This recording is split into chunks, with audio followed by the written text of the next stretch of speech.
I guess the best place to start with the character known as the Arkham Knight's story problems is with his name. What a bizarre and unnecessary choice it was to not just call him by his comic book name, Red Hood. While Red Hood is a noteworthy character in the Batman comics, he's not a widely known one. If they had referred to Arkham Knight as Red Hood in the game, he would have been just as mysterious and as much of an unknown to the majority of players. For those like myself who did know the Red Hood's identity prior to playing the game, it is painfully obvious from your first interaction with the Arkham Knight that he is the same guy as Red Hood, Jason Todd, a former Robin. After all, who else would have similar skills to Batman, know all of his moves, how he approaches situations, and his identity other than one of his proteges? In addition to the fact that the name and costume change-up for Red Hood was unnecessary and transparent, they didn't even make the mystery of the Arkham Knight's identity interesting from a storytelling perspective for those who didn't know. The game never asks you to use your detective mode and/or wits to solve mysteries in an attempt to narrow down the possible suspects, and no red herrings or alternative avenues of investigation are used. All that happens is a couple of times Batman gives Alfred some parameters to narrow down Alfred's search for who the Red Hood is, like check recently released criminals and cross-reference with those that have military training. The results are never shown to you, so that you might engage with the mystery that is supposed to be one of the biggest elements of the game's story. The experience is completely passive, which in case it wasn't obvious is not the way you should do things in an interactive experience. Not only should Arkham Knight have been Red Hood simply because that's who the character is, and the attempt to hide that was horribly executed, it works better from a story standpoint as Red Hood. Batman fighting someone who looks like himself sort of falls into the popular trope of a hero fighting a dark version of himself. That's not very interesting or ever explored, and the costume similarities to Batman poses problems. For Jason Todd, a former Robin, to grow up and design a costume similar to Batman's makes sense. That is, if that former Robin is still a good guy. Do the villains of Gotham really want to work with a guy dressed like Batman? Typically, dressing up like a hero speaks to an idealization of and desire to be that hero, or at least like that hero. If I were a villain, I wouldn't want to work with a guy who wants to be like Batman. In the comic Batman Battle for the Cowl, Jason Todd dresses up like Batman, but the story doesn't feature him trying to kill Batman. Instead, it features Jason trying to take up the mantle of Batman, and be a better one than Bruce Wayne ever was following Bruce's death. When you take all of that into account, it doesn't make much sense that in a story where Jason only wants to destroy Batman at any cost, he would choose to dress like him. Now as for the Red Hood costume, the reasoning is the same as in the comic. The Joker donned the costume of the Red Hood prior to the accident that turned him from a normal man into the Joker. Batman is responsible for that accident. Jason's return as the Red Hood acts as a reminder of Batman's greatest failure, the one that created the Joker, and it is being worn by his second greatest failure, Jason Todd, a sidekick whom he failed to save. Making Jason Red Hood deals with the villain trust problem, as they would have no reason to take issue with the Red Hood's costume, since no one outside of the Bat family and Joker know that he was originally Red Hood. Even if they did, dressing up like a villain should be acceptable to villains. What's more important, however, is the costume's impact on the story and themes of the game. In the tale that takes place after Joker's death, in which Batman is hallucinating Joker's ghost, the fact that someone would show up with a persona that is an homage to the Joker further extends the idea of Joker not being fully gone and still haunting Batman. It also further pushes the connection between Batman, Jason, and Joker, which is of particular importance as this series is all about Batman and Joker. Connecting them more closely makes Jason more relevant and brings him into the crux of the series, whereas he is currently only tangentially tied to it. Not to mention, Joker's origins as Red Hood were already established and given a focus in Batman Arkham Origins. Bringing Jason in as Red Hood would help bring things full circle.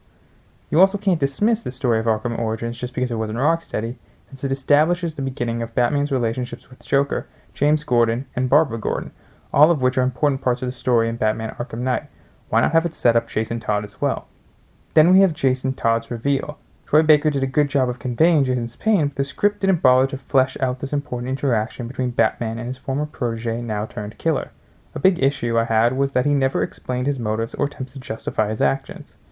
We were supposed to accept that because the Joker tortured him and messed with his head, his actions make sense, but they don't.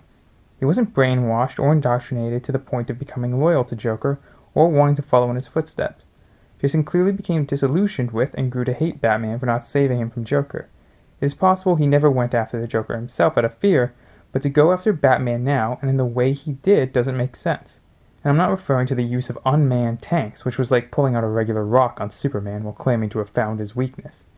In the comics, Jason Todd hates criminals. He sees Batman's no-kill rule as a weakness, an unwillingness to do what is necessary to protect people and stop criminals.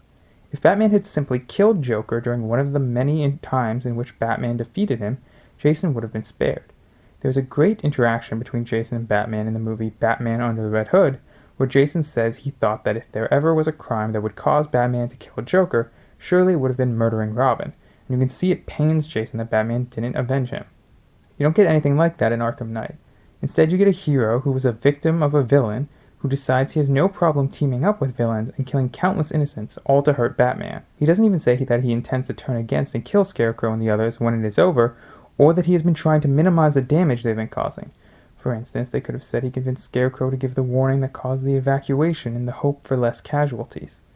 On top of all of that, he avoids the biggest elephant in the room, the one thing that makes Batman Arkham Knight different from any other Red Hood introductions. The Joker is dead. Not only is Joker dead, but he died fighting Batman. No one knows the full story, but as you can overhear from thugs around Gotham, it is presumed that Batman killed Joker. Why doesn't Arkham Knight bring that up? Why doesn't he ask Batman what made him finally stop Joker for good, since his own presumed death clearly wasn't motive enough? Or, had Arkham Knight been depicted more in line with traditional Red Hood stories, he could have been a murderous vigilante and used Batman killing Joker as a way to say that Batman can't judge him because they are the same. Jason could be happy that Batman finally gets what needs to be done. Maybe now they can be a team again and truly clean up Gotham, and that is why he returned. I think having Batman's story end on a tale that brought up whether his methods work, or just perpetuate a cycle by showing Jason's alternative methods and the philosophy behind them, would have been good. With the Joker infection making Batman more violent and potentially homicidal, it would have been interesting to have an old friend nudging him in that direction, and providing him with incentive, as resisting the Joker infection would mean fighting his friend, and going along with it would mean working with him again.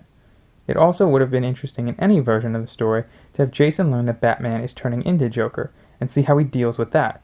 For instance, if Jason was an anti-hero rather than a villain, he could have become an antagonist with a clear and understandable motivation, as he only tries to kill Batman to stop him from becoming the Joker, not out of personal hatred, but to protect Gotham and Batman from that horrible fate. Jason's story was a great one to try and bring into the conclusion of this series, but it was utterly wasted. The earliest point in this series' storyline, Arkham Origins, is the beginning of Batman as not just a vigilante, but as Gotham's hero.